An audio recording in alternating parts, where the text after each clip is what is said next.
ये कहानी आपको सिखाएगी कि कैसे सबसे मुश्किल पलों में भी अपने मन को शांत रखना जरूरी है। क्रोध हमें कमजोर बनाता है, जबकि शांति हमें सही रास्ता दिखाती है। ये एक ऐसी सीख है जो पुराने समय से चली आ रही है और आज भी उतनी ही सच्ची है। उम्मीद है ये आपको प्रेरित करेगी। क्रोध के सामने शांत रहना, एक प्राचीन गाथा।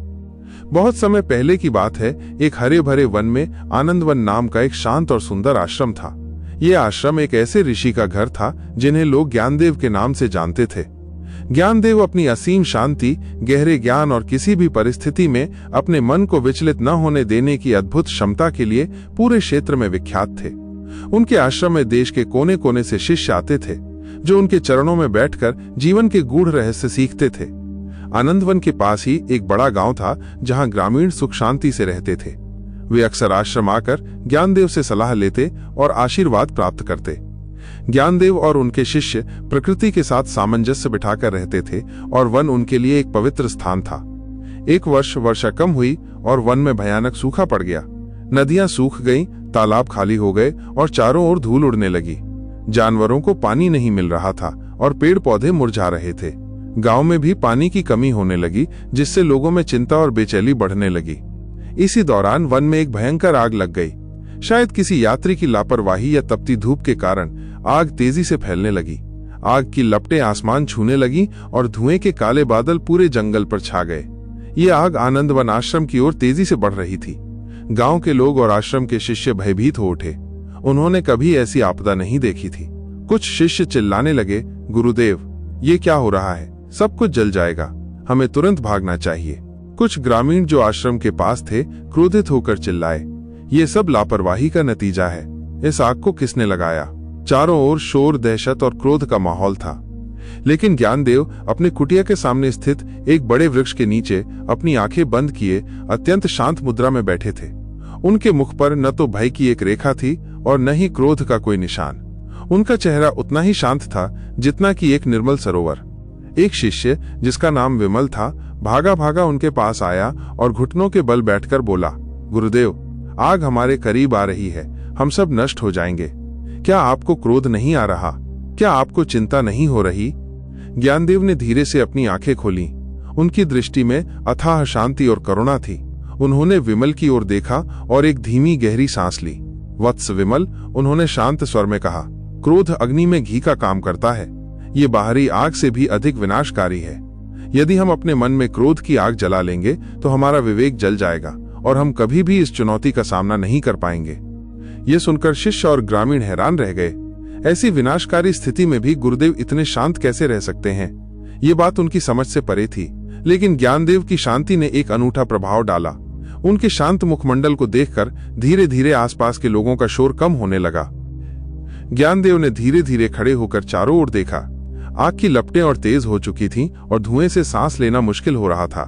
उन्होंने सभी शिष्यों और उपस्थित ग्रामीणों को अपने पास बुलाया। मित्रों और शिष्यों, उन्होंने शांत किंतु दृढ़ स्वर में कहा, यह समय क्रोध करने का नहीं, बल्कि शांत मन से समाधान खोजने का है। क्रोध हमारी शक्ति को छीन लेता है और हमें सही निर्णय लेने से रोकता है। उन्होंने समझाया, हमें घबराना नहीं है। घबराहट से स्थिति और बिगड़ेगी। हमें एक साथ मिलकर काम करना होगा। अपने मन को शांत रखो। जब मन शांत होता है तभी सही विचार आते हैं। फिर उन्होंने तुरंत निर्देश देने शुरू किए, विमल, तुम और कुछ शिष्य कुएं से पानी निकालो और उसे बड़े बर्तनों में भर लो। सूर्यकांत, तुम और कुछ शिष्य गीली बोरियां और कपड़े इकट्ठा करो। कुछ लोग आसपास की सूखी झाड़ियों को हटाओ ताकि आग को आगे बढ़ने से रोका जा सके। जो भी मिट्टी खोद सकता है वो तुरंत गड्ढे खोदे और मिट्टी तैयार रखे। ज्ञानदेव स्वयं सबसे आगे बढ़े। उन्होंने किसी पर चिल्लाया नहीं, किसी को डांटा नहीं। उन्होंने बस अपना शांत स्वभाव बनाए रखा और स्वयं काम में जुट गए। जब एक युवा शिष्य आग से घबराकर गुस्से में एक लकड़ी से आग को पीटने लगा तो ज्ञानदेव ने धीरे से उसके हाथ से लकड़ी ली और बोले, पुत्र, आग को पीटने से वो बुझेगी नहीं, बल्कि हो सकता है तुम खुद जल जाओगे। हमें बुद्धि का प्रयोग करना है, क्रोध का नहीं। उन्होंने उसे सिखाया कि कैसे गीली मिट्टी और रेत का उपयोग करके आग की लपटों को दबाया जा सकता है। ज्ञानदेव की अद्भुत शांति और उनके स्पष्ट निर्देशों का जादू काम करने लगा। उनके शिष्यों और ग्रामीणों ने देखा कि गुरुदेव कैसे शांत रहकर भी इतनी बड़ी आपदा का सामना कर रहे थे। ये देखकर उनकी अपनी घबराहट कम होने लगी। उन्होंने एक दूसरे पर चिल्लाना बंद कर दिया और एकजुट होकर काम करने लगे। पूरा आश्रम और गांव एक सैन्य शिविर में बदल गया, लेकिन बिना किसी सैन्य हुक्म के। हर कोई अपना काम चुपचाप और कुशलता से कर रहा था।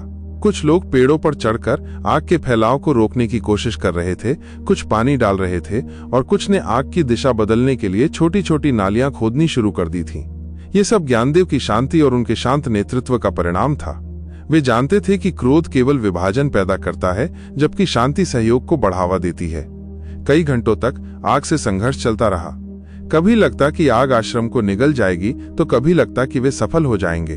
थकान और धुएं से सबकी आंखें लाल थीं, लेकिन किसी ने हिम्मत नहीं हारी, क्योंकि ज्ञानदेव की आंखें शांत और स्थिर बनी हुई थीं। उनकी शांति ही सबकी प्रेरणा थी।